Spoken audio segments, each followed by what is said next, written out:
As it stands, September 2020 had managed to get itself the book or printed as a historic month in the Gambia. The month had witnessed Gambians array along the streets of Kairawa Avenue, bitterly complaining about maternal mortality as they call on the government to step in and do the needful. The Fighter Network, being one of the leading news outlets, had over the month taken it upon itself to take a deeper look into this issue of maternal mortality. Viewers, do stay with us and get informed. Maternal mortality has been a huge problem in the Gambia over the last decade and even beyond. But the number of Gambian women that have died at childbirth in the past weeks have jolted the nation. There was palpable anger when news emerged of the death of Fatou Diba of Bakau after she was reportedly turned away by the Edward Francis Small Teaching Hospital. Mama is the sister-in-law of the late Fatou. Fadiba atata loptano luto atata check-in na anata na konya ko doctor ko Monday ngata atata loptan on Monday anata na ayanta tala jang besirinja adunta bu wa mba mala bun kono anata konya ko mama doctor ko talato ngata ga ko talato ita konya ko nga operation mo soto operation mo kelen ngatu alabul ga alale ko bino ga yon tembasti ga alma kila kairuti do ba kairale na kairal talato so manda wulsa ayiku nganku mbetata birin futata doctor ko inyanta yelo lolay ni ko to ma dingo men tata ablay tata so yelo la mo so kili ya so yelo la ya silenti but ndambe banda steering for around 1 bata salula jame moto musudu ni mboro nata o around 2 ma fona ko take konya jamala mama ko yotin ka entere ma konya ko doctor be ni kaka borta won nyam nata doctor konya ko dindu wala fewal di nka he la nka don do fol fina jamar pampas ngam ni to la moto ko non tambor nda pampas sang na roli ya pitu ko tan o dila mbije fadara around 3 ma fona doctor konya ko nyam fadi banata yembulan dunda tata ngata laare ngata oxygen o kay ya bondi kiyata inata fi yalandi dunda wala nyamal lota doctor kay ko mama bina lota ngata oxygen o bakumala tit important data dinno wala jibe ma dinno wala jengi natal mfintita banda sita je for around 6 for half past 6 mukoy ko say nda bella la janda ba ko nyoni la jang ita duna jang because say wolde falinta coronavirus wala bakiren say mo so moli dun laptano ko sita banda je na nyo dina mo ke panu ko no because mala fi na nyo ni atela la nga ba ma ko mandi ba ma natana kayta sanya nyo sama ita sare ma docteur dani pour abama nata abama saje konyo ko no momo ala pour moy tunja so mbije fo 7 sida fa pa 7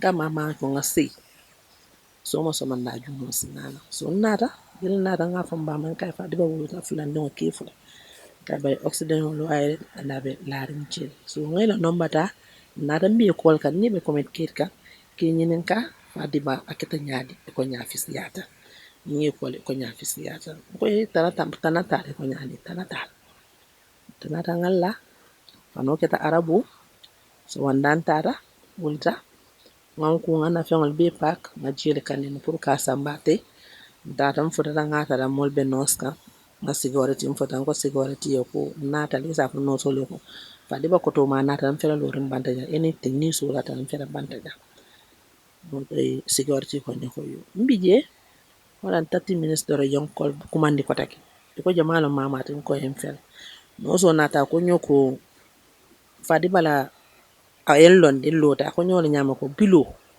fadi bala bilo fele ngai fadi ba kita nyaadi la kuno ko nya fisiyata do ko nyo hebar kuna sasa ya batandi la kun sutu so bilo gonni nyole nyama e bilo dina ndara kasiya ya nga bilo jo be kasiya juro la no so nata ko nyoko ko itani ko mala fadi ba fo ya samba banju kay banjun mu nekk ta fe ba sama la banjun ko ñu tanin ko mala dara dim ko mala ngatare ka bondi loptanu ñun kono pour kana dum ambulance o ñun kono futa dan ko how comes fadiba atlu ko ñu fe man tara ba normal dina bar na na jan science ko ñu ko ha ni ci la man normal ni je ñu na do ya ta fa ma sama banjun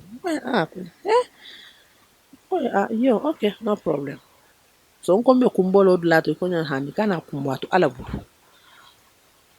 don ta wala ñaan ambulance o kono nin dindin fulole ani no sol data ko yere faade da futata lebo wot banjun man jide mbe moto kono sire because dindin fulole be mbon be moto kono sire wal ñama no sol jita ngaje ko take yen ton ta ko take mun tan jaman clinic donc to ma dingo kumandi ngay ablay ibe min akonyo ko fere jaman clinic ma fo ngay yo moto park because ñi fele en sama banjul yam murunde nan ko take ngay ko mano rifa mala nya because ndama mera ko mamoy itele jite nate dunta ko take dunta wala nyama ablay ko ñoko yo bije ngo murun no ke ko take en na fi tata samba MRC ni ablay bi tata MRC ani no se fula ani fadiba dara MRC ko intana ma rifa mota jaltel yo londe MRC yo foy ko intana ma rifa mota jan mo mo le ko foy mbo be mba ambulance ko mbronta jaman clinic ko take fodara jaman clinic ko take ya foy ko MRC ko ya fo docteur ñi ko take akoy woto mbatu docteur do ngame docteur do ka foy ko mbatu musulo nga dolle nomba safali aliya sama banjun ko take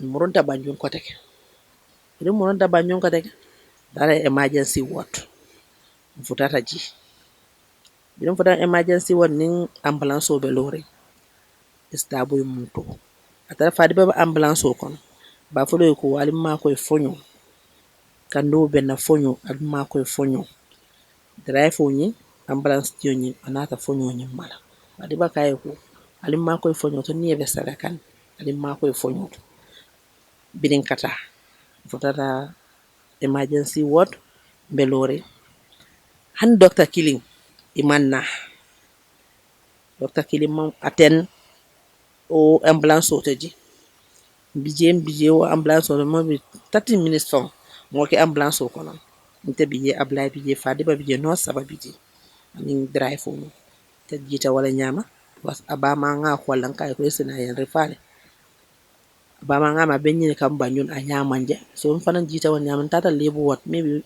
ba wulu ko le data jibeje maaje so ko ban ngata fiasa meda lorin lebu wat fongato pour ka ba ma jibe ma ba maaje so tata ko ban ngata fiasa wala nyambo ta fiasa ndulale ngako do de don ablay yan kumande ablay ko nyoko mama no so ko enana nata wala nyama lota na ambulance bu ndayele dina ambulance bu ndayele ngaje drip so min ke fadi bay drip so bondi ani oxygen o min kanu ngokono ngaje yo fanam bondi no so ko nya siba si mama siba nka hani de nka go sali ni min kenya nka le fadi ba fatal ako nyanko si doron alon ko ala doron ne sotota ala ya do ko kele ye sabarota nka ko to nyambe sabarota nka ban temben dante lamba falo ngoli nyati fadi ba fatal.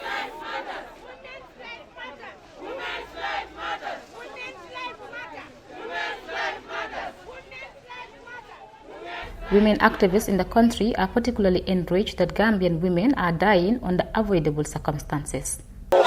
ngane ko abe kering Gambia le but this ninkaro musol be ni ko yaku bale soto wala tina bi tol be fintita nan jang ngombe peaceful match le kala pour que dia mom man sakunda e kana ni ko yal tandila because ninkaro muso min fata danaka na man tambi 15 la ay 20 male tol be je fa ngom buka long musol be complain la e ko l'hôpital nolto bagasol tije fentije hani yelo na banda is a problem ni tata l'hôpital nolto no sol beje ibuka musol danko ni musol fata je buke danko so wobe min so wobe boy be non bondi non tolkan ngal ko musu kafol be jene kafol londi ibe nyom ma ko e kan ñu lungol ko momo solta fenko la to dum ko yelola e kam bama ke a mbalin cham america e ka contact le ani nga kafol mi londi ke ma ko e bakere bari ndolta nyin ko be kala no we cannot do it wala nam filte nan jam pour que diamu man sakunda e ma koy ka diamu man sakunda pour yam ma koy be dani la ma ke forceti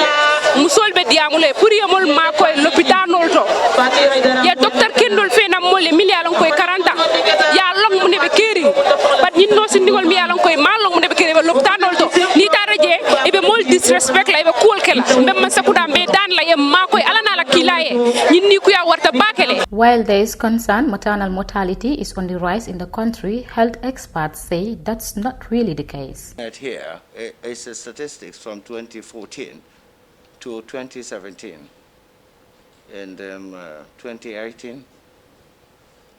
It says here that maternity death at maternity from 2017, it was 637 for 100,000 births. 637 Gambian women who died out of 100,000. That was in 2017. Now, if you come to 2014, 2015, 625 per every 100,000. 2016, it drops to 611. Today, 597. That was in 2017. 2018, 581, dropping. 2019, 580. This is 2020. We still don't have the final year records. But we are expecting that we will get far less than 500 people per 100,000. This is still better, as I said. Our record as this country is better than that of South Sudan. You have 1,150 would die out of 100,000. Chad, Sierra Leone, our neighbor, 1,120 will die out of 100,000 people.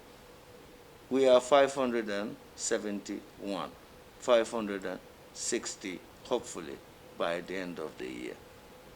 So when I say that there is no statistical information whatsoever, because I looked for it, that suggests that, in fact, we are on the rise. Yes, the information might be on the rise. People's awareness about what happened might be on the rise because of the social media. But statistically, scientific proof is that we are, in fact, improving.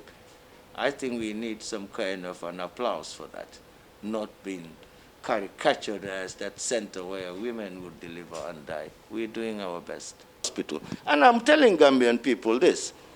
Private institutions are trying to make money. They operate on profit making. This is a national institution, the only national referral institution in this country for medical care.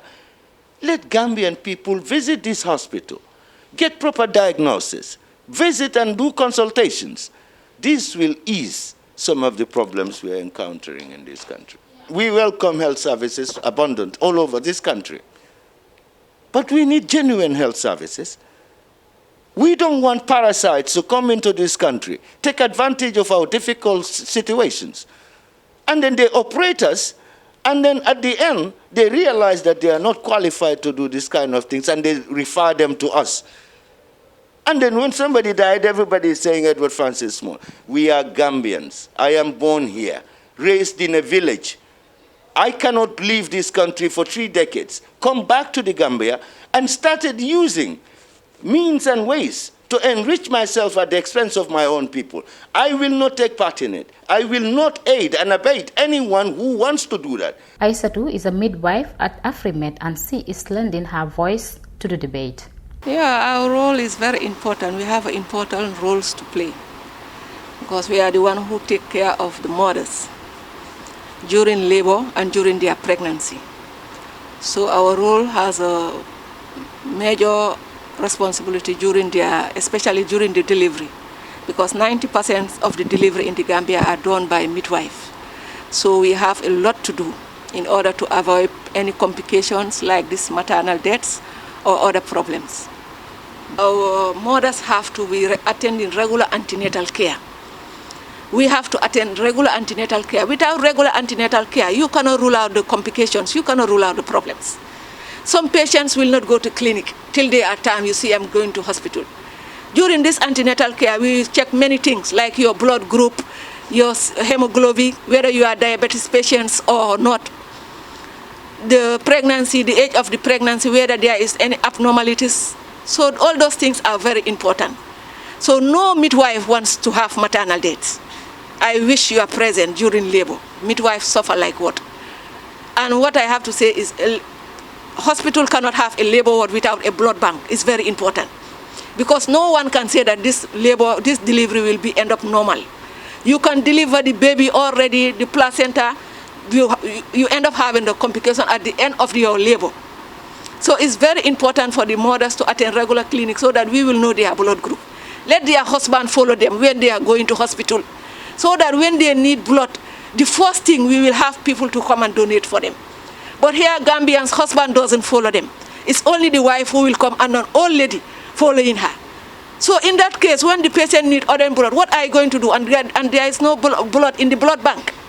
That old lady cannot donate this patient. Last week, the Minister of Health, Dr. Amadou Lamin Samate, told MPs maternal mortality is on the decline in the country, contrary to perceptions it's rising. He said, "It is important to note that in this country, maternal mortality has been on the decline, notwithstanding the perception of the rise in maternal mortality. It is important to emphasize that it is actually on the decline based on what had been happening in the previous years." Fatou Kamara reporting for the Fatou Network News Review.